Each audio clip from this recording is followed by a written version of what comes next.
That's okay. We're still trying to get things put in place. But we will be up in Pembina, North Dakota on Saturday. I don't know how many of us yet. For sure, me and a few of my friends for sure. I got off. I talked to my main man in Manitoba. I'm going to get him a shout out, Rick. So any of you that know Rick in Manitoba, Mandate Freedom Man, that's what I'm going to call him. I talked to him for quite a while today on the phone, and what a great guy that guy is. We're working on some things we would like to do at the border. I don't know if it's going to be possible due to the political climate in the country, our country and yours. We don't want anybody getting arrested. We don't want anybody, any of that. We don't want anybody in trouble. What our plan kind of was to meet at the border face to face, not cross each other's respective borders, and just to shake hands as American and as a Canadian to show our unity. I hope we can do that. I really, truly do. I think that would be great. I think that would be fantastic. So we'll work on that. I'll make some phone calls tomorrow up to the port up there in just north of Pembina, North Dakota, or Pembina, I think that is how they pronounce it. But anyway, I also wanted to give a shout out to the black conservative preacher out of Portland, Oregon. I talked to him for quite a while on the phone, and he's interested in joining the fight. He would be interested in going up to Washington State on I-5 to the border there and do some YouTube videos and stuff like that. If any of you truckers here in America would like to get together and do something like that, get a hold of me or get a hold of Jeremy Raywalt from Stop the Tires 2020. Either one of us will be able to get you in contact with the black conservative preacher. His name is Quincy, and what a great guy. I talked to him for quite a while too. There's one thing I've learned through just putting my name out there, my face out there, and doing a few videos for you folks in Canada, showing my support from America. Number one, how great your country, how unified your country has become. My dad called me today, and he says, how's that Canadian thing going? I said, they're doing it, Dad. And he says, there's one thing I noticed watching through your posts. Those Canadians stick together like glue, don't they? I said, they sure do. They have really shown the world what true unity really is. And I, for one, want to tell all of you, not knowing any of you, that you guys are simply amazing. And what you're doing up there is a foundation that you're building for the rest of the world, not just for Canada, but for the rest of the world, if you understand what I'm saying. I don't think you can grasp the concept of what you guys are doing, how this is going to affect the rest of the world. My dad asked me when he called me, why can't Americans get together like the Canadians do in that unified manner?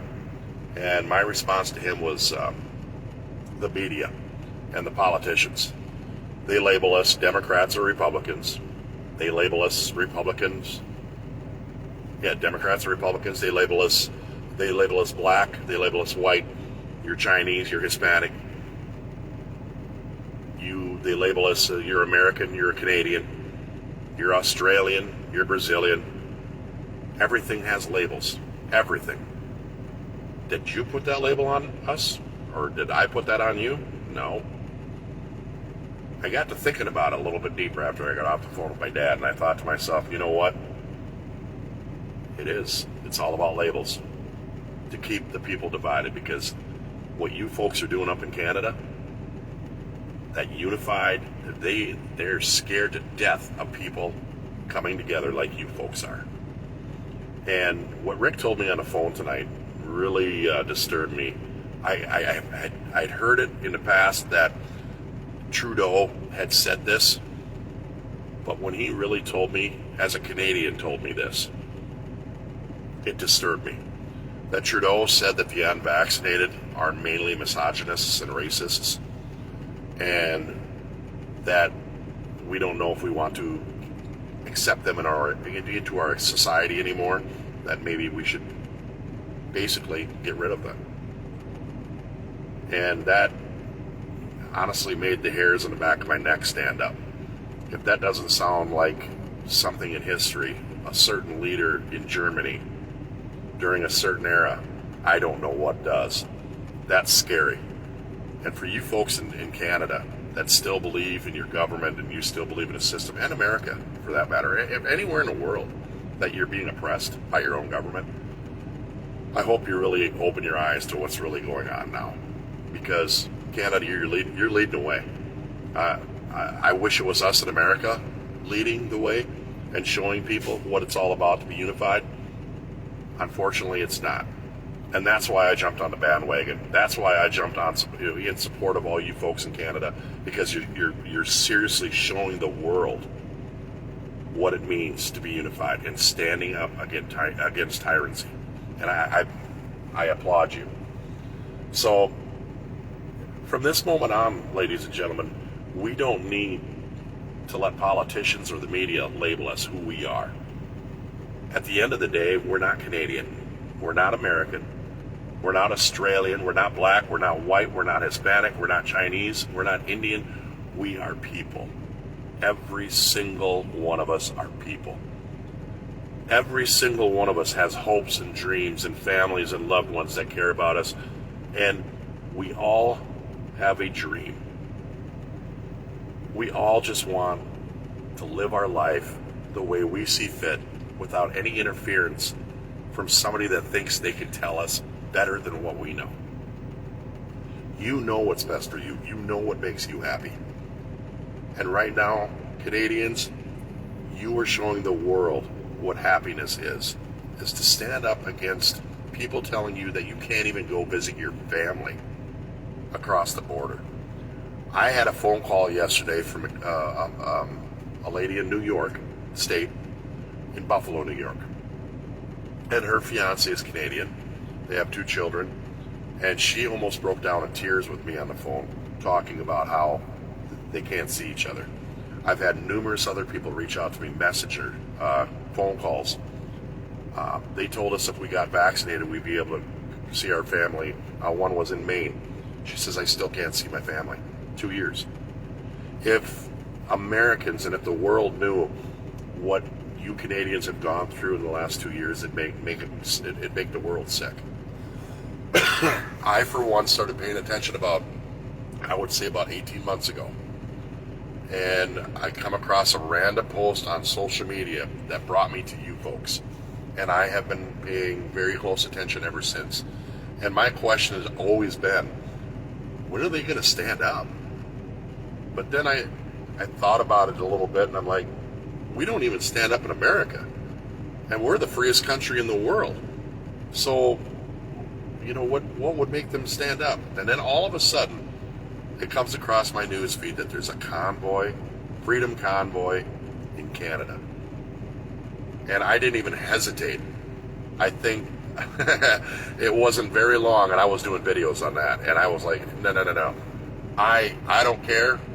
If I'm the only trucker in America that supports that, I support it because I've seen what you guys have gone through for the last 18 months. So, that's my update for today. I'll do more updates later. We will be at the border. We'll try to, anyway, as close as we can get without... we're not going to the border to poke our fingers at law enforcement in their chest. We want to be respectful. We want to be up there to support you fine folks up in Canada. And just another update, I did talk to another truck driver that is on his way to Detroit, just him, but he said he's meeting a group up there at the Detroit Bridge. The group in Buffalo, New York reached out to us to get truckers up to Buffalo, New York. They're going to have people up there. The borders are all going to have people on our side and on your side. I did get a call from British Columbia, and that gentleman asked me to do some illegal stuff. I'm not going to do that. I'm not going to go to jail, and I don't expect anybody else to go to jail. We can stand peacefully together, all of us, and support each other without risking the livelihoods of anybody's families. And that's what we intend to do, and I told Rick the same thing. If we can meet at the border, they'll allow us to do that. I am 110% in. I would love that. I think that would be like a Time magazine front cover, if you know what I mean. American and Canadian shaken in a time of crisis. I think that would be great. It shows unity, true unity. And that's what this is all about. This is what this has turned into, and you guys got it started up there in Canada. And I applaud. I do. I seriously do. That wasn't even a clap even close to what you deserve. You deserve a whole stadium full of cheers. So you guys keep doing what you're doing up there. We're watching closely down here, and I'm in talks with a lot of different people, and you're inspiring a lot of different guys down here that maybe want to do something similar down here. But my approach is to observe how you guys are doing up there in Canada, and what kind of progress you make in Parliament starting on Saturday. I'm hoping that Trudeau will open his eyes and realize that being a human being means that you treat human beings with the same respect, regardless if they're vaccinated or unvaccinated, regardless if they're black, they're white. It doesn't matter. There's a lot of things I've read about Canada, the Native Americans and the churches and the burials, and not impressive, but that's for another live video. All I'm going to say is I hope Trudeau really opens his eyes and realizes that people are people and they just want to live their lives. And that's all I got to say.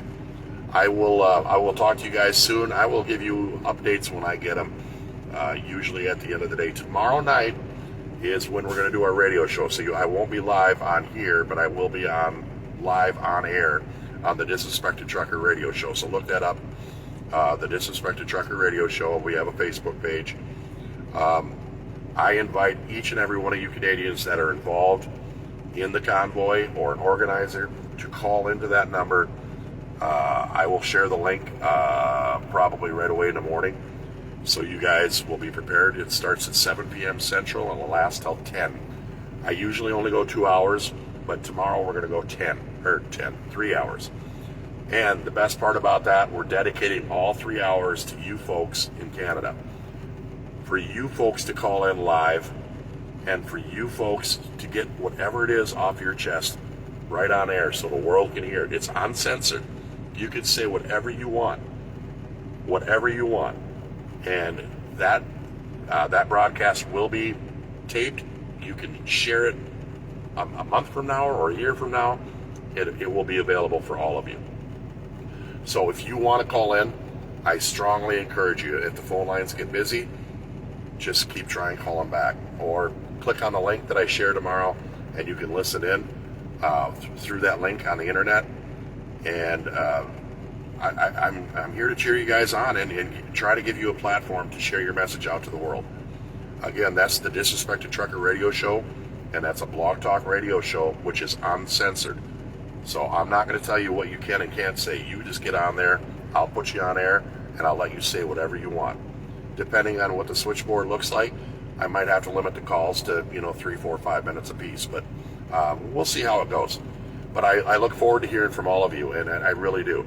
I had a fantastic conversation again with Rick from Manitoba today, and I've talked to numerous people from Canada in the last 4 days. And you guys are fantastic. So much love from America, from this American trucker. I love you. Seriously, I support you 110%. So God bless each and every one of you up there, and I mean it. And God bless America, and God bless Canada. You all have a good night.